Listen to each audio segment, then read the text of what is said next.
नमस्कार मित्रांनो, मी शिवम पुणेचा. आत्ता आपण आहोत MP आणि UPच्या बॉर्डरवरती. माझ्या मागे ते बघताय ते आहे MP आणि हे आहे UP आणि आपण आहोत आत्ता तमस नदीवरती. तर तुम्ही बघू शकता की बॉर्डरपासून आम्ही अजून 3 ते 4 किलोमीटर लांब आहोत आणि पुढे बॅरिकेड्स लावलेले आहेत UP बॉर्डरवरती. आणि तिथे नियमित रूपाने तिथे गाड्या सोडण्याचं त्यांना शेड्यूल दिलं गेलं आहे आणि त्या हिशोबाने ते गर्दी कंट्रोल करत आहेत असं वाटतं आहे. दुसरी गोष्ट म्हणजे तुम्ही मागे बघू शकता की MP वरनं अजून गाड्या येत आहेत. तर आम्हाला इथे अंदाजे दीड ते 2 तास झाले असतील.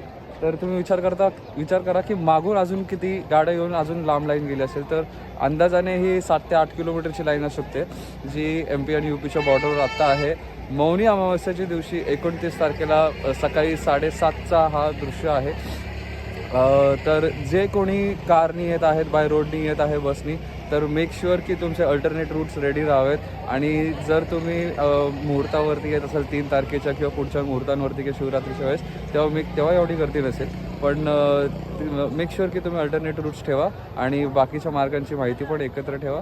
जर तुम्ही अडकलात कुठे तर तुम्हाला खूप साऱ्या गाड्या आता इथून निघून दुसऱ्या रूट्सनी जात आहेत. तर बसवाल्यांनी आणि पोलिसांनी हाच सल्ला दिलेला आहे. तर स्टे सेफ, काळजी घ्या आणि आपल्या स्वतःच्या रिस्कवरती कुंभला या. चला बघूयात की पुढपर्यंत किती गर्दी आहे.